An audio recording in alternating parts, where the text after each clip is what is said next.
¿Qué opina o qué sabe usted de la época del conflicto armado en Colombia? La verdad fue una época algo complicada porque fue cuando vinieron muchos desplazados y se estaban viniendo todos los campesinos hacia las ciudades. Entonces no había quien trabajara la tierra. Hubo muchas, dejaron muchas viudas, muchos chicos huérfanos y los que más llevan en este caso son los niños. Los niños y la gente que le toca salir de sus tierras y buscar otras opciones de vida. ¿Sabe qué se ha hecho para indemnizar a las víctimas del conflicto? Pues hasta donde se sabe, pues es la restauración de tierras y algunas indemnizaciones de los líderes que comandaban esto, de los que lograron capturar. ¿Qué opina sobre los falsos positivos y el asesinato de líderes sociales? Sobre los falsos positivos algo triste, complejo, porque fueron involucrados eh, uniformados que se supone que nos cuidan a nosotros, y si ellos hicieron esto, entonces nosotros en quién podemos confiar. Nos da algo de inseguridad y mucha tristeza porque murieron inocentes a cambio de qué. Y los líderes sociales, sí, la gente que, pues obvio, es triste pensar que la gente que quiere sacar un proyecto adelante y ayudar eh, son asesinados. Entonces las cosas no pueden, o sea, los proyectos y un cambio de vida que uno pretende que sean no es.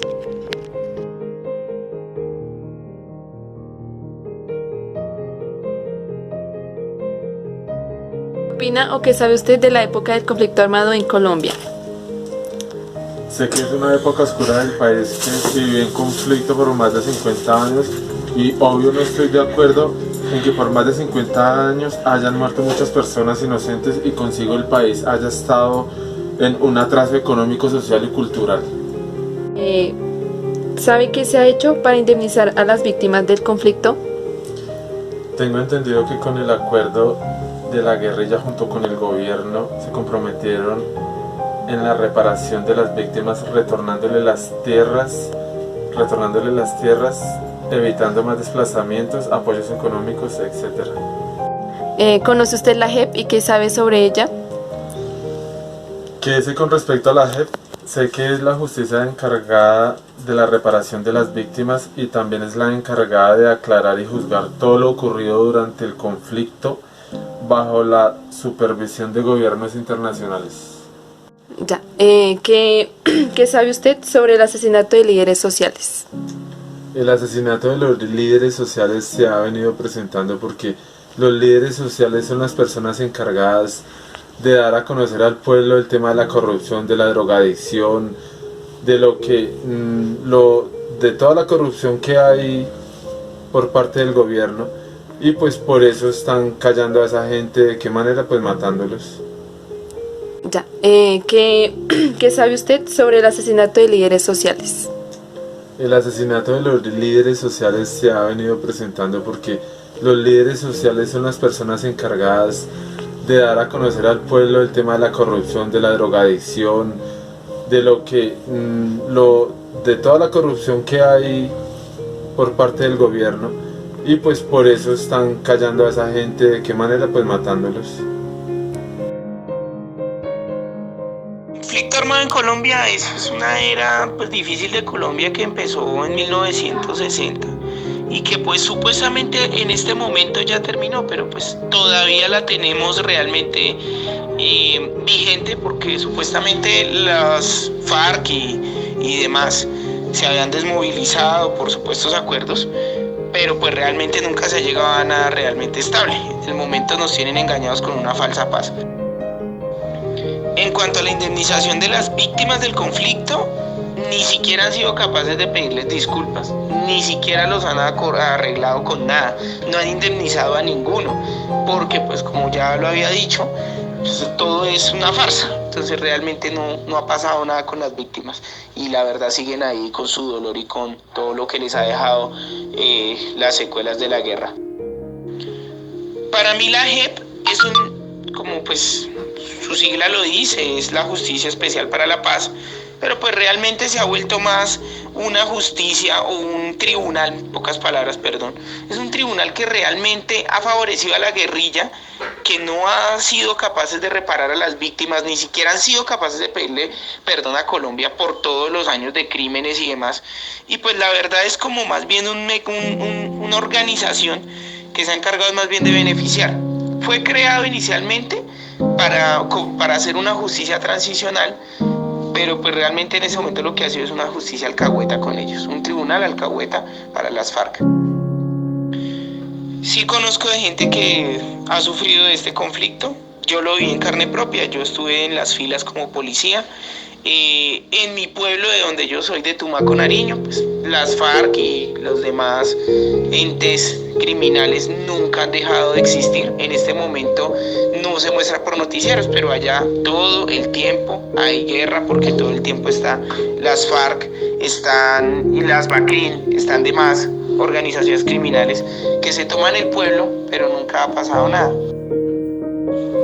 Para mí el tema de los falsos positivos fue un tema de desorden, por decirlo así, en el ejército, un tema de deshonestidad, en el que por ganarse una franquicia o demás, digamos que asesinaban jóvenes campesinos, algunos sí eran delincuentes realmente, algunos eran de la guerrilla, pero pues digamos que las familias no lo sabían, y asesinaban, digamos, campesinos también para ganarse un día de descanso y demás, un hecho criminal, o sea, un hecho canalla. Y en cuanto al tema de los líderes sociales, muchos de los líderes sociales que han sido asesinados también por las mismas guerrillas, y los líderes sociales, algunos, en especial algunos, son también parte de la guerrilla, que tiene su conflicto con otros grupos criminales y que pues desafortunadamente o le están pagando o algo deben o alguna cosa ha pasado con ellos. Bueno, el conflicto armado en Colombia pues inicialmente es fundamental identificar que es un conflicto interno de intereses en los que están involucrados varios actores. Actores en armas, digamos que principalmente se reconoce el Estado, que es, digamos, encabezado por el ejército, y los diferentes actores armados que surgen, como las guerrillas.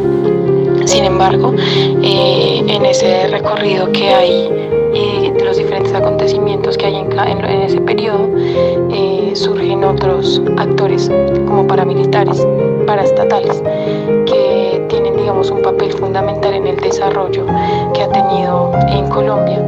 Y es que inicialmente pues considero que el problema del conflicto interno en Colombia parte por la distribución de la tierra, y digamos que el surgimiento de los actores paraestatales se da en ese marco, porque pues hay unas pretensiones de mantener unos intereses, que es por la concentración de la tierra para la productividad agraria y bueno, además por diferentes intereses. Entonces ahí, en ese marco, surgen otros actores que son, por ejemplo, los paramilitares, que están defendiendo intereses de grandes terratenientes. Bueno, y eso con respecto a la denominación de víctimas, creo que en Colombia se ha tipificado un poco que las víctimas son las personas que han sido, por ejemplo, desplazadas. Y es importante, pues, identificar qué es una víctima y por qué se reconoce como víctima. Entonces, al respecto, considero que el conflicto interno colombiano ha tenido muchas repercusiones en todos los sectores sociales y en toda la sociedad colombiana, independientemente de que la violencia se haya visto más en sectores rurales, porque es que la disputa, pues volvemos, es que es por la concentración de la tierra productiva, ¿no? Entonces, por ejemplo, serían los campos donde hay ganadería y agro, entonces principalmente ahí, y porque los grupos armados, por ejemplo las guerrillas, están concentradas en lugares rurales. Entonces, pues digamos que las personas más afectadas han sido pues principalmente comunidades campesinas e indígenas, por ejemplo. Y es que ese tema de la indemnización de las víctimas ha sido un poco difícil porque pues el Estado tiene dificultades para inicialmente reconocer cuando hay una víctima y de qué actor, porque creo que eso también es importante. Hay unos actores que, por ejemplo, el Estado no reconoce que han sido victimarios y por lo tanto las víctimas de esos grupos armados no se reconocen. Por ejemplo, pues algunos actores paraestatales. Y pues digamos que indemnizaciones, lo que yo considero que ha sido más completo, que se está buscando es, por ejemplo, con el acuerdo de paz con la guerrilla de las FARC, el tema de la reparación y el derecho a la no repetición y verdad y justicia, pues digamos que es importante, aunque es una pretensión porque aún no se ha logrado. Justamente por lo mismo. De hecho, hay unas comisiones de verdad que buscan identificar pues a las víctimas y cuál es la manera de repararlas. Entonces digamos que el Estado colombiano también ha buscado y ha visto que la manera de reparar a las víctimas es a través de pues devolverles la tierra y devolverlos al lugar donde han sido desplazados. Sin embargo, pues hay cosas que no se han identificado, creo yo, y que hay vacíos en eso, y es que considero que todas las personas en Colombia hemos sido víctimas de ese conflicto armado, aunque no hayamos estado directamente en el campo. Personas en lo urbano también creo que hemos sido víctimas por un conflicto, digamos, amplio. Frente a la opinión que tengo de las ejecuciones extrajudiciales y los asesinatos selectivos, creo que es importante que después de la firma del acuerdo de paz entren organismos internacionales que han sido garantes de ese proceso a señalar al Estado colombiano y a pedirle respuestas de qué es lo que está pasando con eso, porque pues digamos que en el marco de la guerra, pues digamos que se puede entender que estas ejecuciones y asesinatos selectivos son casi naturales, son un gaje del oficio de la misma guerra y se enmarcan en el derecho internacional humanitario, y así se puede entender. Sin embargo, posterior a los acuerdos, digamos que ya hay unos acuerdos de paz, entonces uno dice, bueno, entonces ¿por qué siguen sucediendo estos asesinatos y estas ejecuciones? Entonces sí es importante que entren organismos internacionales a pedirle respuestas al Estado colombiano del cumplimiento que se está dando a estos acuerdos por parte del gobierno, pues digamos de turno ahorita. Frente a la